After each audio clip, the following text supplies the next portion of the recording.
Bonjour, nous sommes la classe éco-citoyenne de 6e 3 du collège Simon Vinciguerre à Bastia.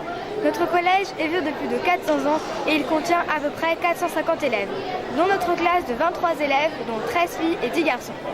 Nous avons travaillé sur le développement durable dont je vais vous parler. Pour subvenir aux besoins de la population actuelle, tout en pensant à la population à venir, il faut appuyer le développement sur 3 piliers, économique, environnemental et social. Alors, le collège Simon Vinciguerre a un projet sur l'année autour du développement durable et pour les trophées scientifiques, ils ont réalisé une maquette pour promouvoir la valorisation des déchets. Qu'est-ce que ça représente pour ces élèves d'être ici, de présenter leur projet devant toutes les autres écoles finalement ?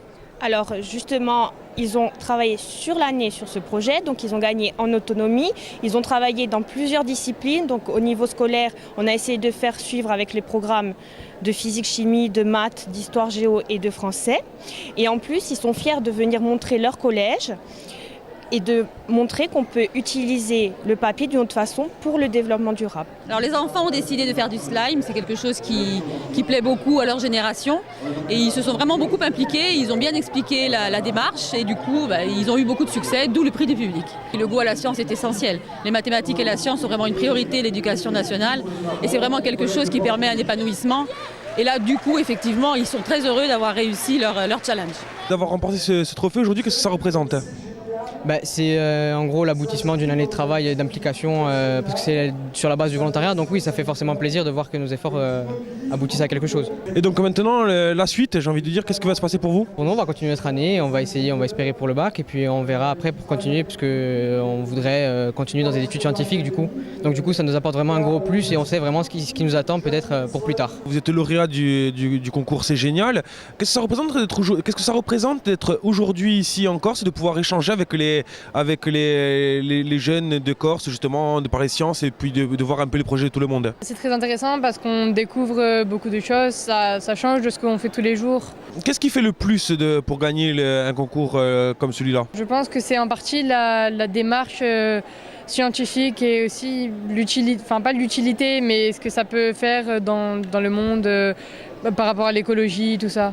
Alors il faut que tu appuies sur le bout là, faut que tu appuies là, avec les deux mains, voilà. Et t'en mets dans le tube à essai ici aussi. Il devient rouge. Et tu peux tout mettre. Voilà, très bien. Ah ouais, et vous voyez que ça devient un rose assez soutenu, assez foncé. Ouais, pareil. Ça veut dire que c'est assez. Depuis 3 ans, c'est unique en France. D'ailleurs, un inspecteur général est présent parce qu'il trouve l'idée très intéressante. Nous avons regroupé l'ensemble des concours en un seul lieu et une seule journée. Ce qui fait que les scolaires peuvent confronter leur travail avec les autres scolaires. Et cette année, nous avions 2 invités, l'Académie de Nice, avec une expérience forte intéressante, et également l'Université de Liège, avec lequel on a un partenariat. Et en fait, le but, et c'est l'avenir des trophées scientifiques, c'est de réussir à faire des trophées scientifiques au niveau européen. Alors, on ne va pas commencer par toute l'Europe, mais en tout cas, le pourtour méditerranéen, dans un premier temps, sera notre cible. Donc, dès l'an prochain, nous allons essayer de développer cette idée, de manière justement à s'ouvrir sur le monde bien sûr scientifique, mais le monde en général. Et donc, commencer par cette approche, je crois que ce serait un début. Nous savons que nous serons soutenus. Est-ce que c'est par la science que l'économie corse se développera ? Écoutez, je pense que clairement, la recherche est une voie de développement économique pour la Corse. L'université a ouvert un chemin. Depuis maintenant de nombreuses années, nous travaillons pour que la recherche apporte un certain nombre de richesses sur le territoire insulaire et au-delà.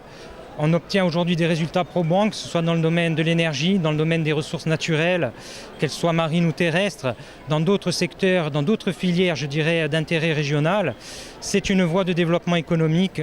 L'association recherche et valorisation de cette recherche, c'est incontestablement le moyen de développer une île comme la Corse.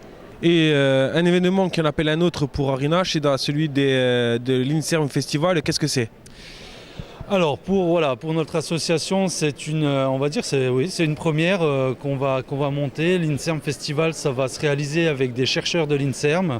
Donc c'est une rencontre inopinée lors d'un congrès en juillet dernier de l'INSERM, donc la responsable communication et culture scientifique de l'INSERM Paris. Et en fait, on a voulu développer une thématique qui n'était pas forcément très développée sur le territoire, montrer des métiers scientifiques, donc tout ce qui est thématique de santé publique.